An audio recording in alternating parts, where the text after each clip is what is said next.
जय हिंद दोस्तों आज हम लोग बात करेंगे हूती विद्रोह और यमन में जो युद्ध चल रहा है। ईरान ने यमन के युद्ध विद्रोहियों द्वारा समर्थित युद्ध विराम योजना के लिए अपना समर्थन देने की पेशकश करते हुए कहा है कि यह जो युद्ध विराम योजना है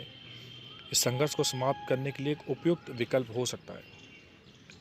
हूती रिबल्स द्वारा युद्ध विराम प्रस्ताव की भी घोषणा की गई है और इन विद्रोहियों ने सऊदी अरब द्वारा अपने हवाई हमलों को रोकने और यमन की नाकाबंदी खत्म करने और विदेशी बलों को हटाने की शर्त पर शांति वार्ता की पेशकश की है। यमन युद्ध में प्रत्यक्ष और अप्रत्यक्ष रूप से सैकड़ों हजारों लोग मारे जा चुके हैं और इस युद्ध ने लाखों लोगों को विस्थापित कर दिया। संयुक्त राष्ट्र ने इसे दुनिया का सबसे खराब मानवीय संकट बताया था। तो हम लोग अब जानने की कोशिश करते हैं कि ये हूती कौन है। हूती 1990 के दशक में यमन के बहुसंख्यक शिया समुदाय के एक सदस्य हुआ करते थे। उनका नाम था हुसैन बदरुद्दीन अल हूती। उन्हीं के द्वारा स्थापित एक ये सशस्त्र विद्रोही संगठन है। यह शिया या बोल सकते हो जैदी शिया संप्रदाय से संबंधित एक समूह है जिसने लगभग 1000 सालों तक इस क्षेत्र के एक राज्य पर शासन किया था। तो अरब जगत के सबसे गरीब देशों में एक यमन लगभग 7 साल से जारी गृह युद्ध से तबाह हो चुका है और इसकी राजधानी साना पर हूती विद्रोहियों द्वारा कब्जा करने के बाद देश में ईरानी प्रभाव को समाप्त करने और पूर्व सरकार को बहाल करने के उद्देश्य से सऊदी अरब के नेतृत्व में सेना ने विद्रोहियों के खिलाफ जंग छेड़ दी।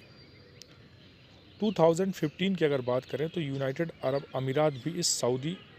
अभियान में शामिल हो गया और 2019 और 2020 में अपनी सेना की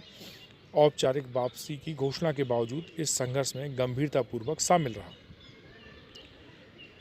अब यमन में जारी संघर्ष की जड़ें अगर समझें तो 2011 में हुए अरब स्प्रिंग या अरब विद्रोह में खोजी जा सकती हैं। इस दौरान हुए एक विद्रोह ने काफ़ी लंबे समय से देश में शासन कर रहे सत्तावादी राष्ट्रपति जो थे अली अब्दुल्ला सालेह को अपने डिप्टी अब्दुर्रब्बू मंसूर हादी को सत्ता सौंपने के लिए बेबस कर दिया। मध्य पूर्व के सबसे गरीब देशों में से एक यमन में स्थिरता लाने के उद्देश्य से यह राजनीतिक परिवर्तन किया गया था, लेकिन राष्ट्रपति हादी को आतंकवादी हमलों, भ्रष्टाचार, खाद्य असुरक्षा और कई सैन्य अधिकारियों की पूर्व राष्ट्रपति सालेह के प्रति वफादारी सहित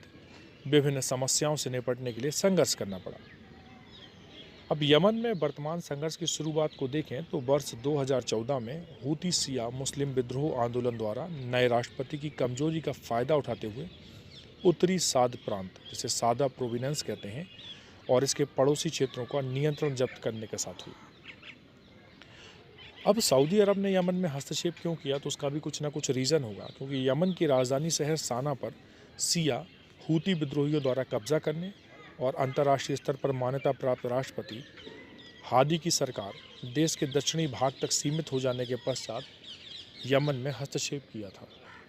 अब यमन में हूती विद्रोहियों के तेजी से उदय ने सऊदी अरब में खतरे की घंटी बजा दी, जिसे इसने ईरान के प्रॉक्सी के रूप में देखा। अब सऊदी अरब ने मार्च 2015 में एक सैन्य अभियान शुरू करने की घोषणा की और इस अभियान से हूती विद्रोहियों के खिलाफ एक जीत की उम्मीद की जा रही थी, लेकिन सऊदी अरब के हवाई हमलों के बावजूद हूतियों ने हार मानने से इनकार कर दिया। जमीन पर कोई प्रभावी सहयोगी नहीं होने और कोई रास्ता निकालने की योजना नहीं होने के कारण सऊदी के नेतृत्व वाला अभियान बिना किसी ठोस परिणाम के समाप्त हो गया और पिछले लगभग 6 वर्षों में हूती विद्रोहियों ने सऊदी हवाई हमलों के जवाब में उत्तरी यमन के सऊदी शहरों पर कई हमले किए। तो यहाँ पर उम्मीद करता हूँ कि आपको समझ में आए होंगे कि हूती कौन है और इस संकट क्या है, यमन इससे कैसे प्रभावित है और संयुक्त अरब अमीरात और अरब देशों ने यमन में किस तरह का दखल दिया है। तो अगर मेंस के पॉइंट ऑफ व्यू से देखें तो यहाँ पर आपका क्वेश्चन बन सकता है कि इस युद्ध में भारत पर इस युद्ध के क्या परिणाम निकल सकते हैं, इसकी चर्चा कर सकते हैं।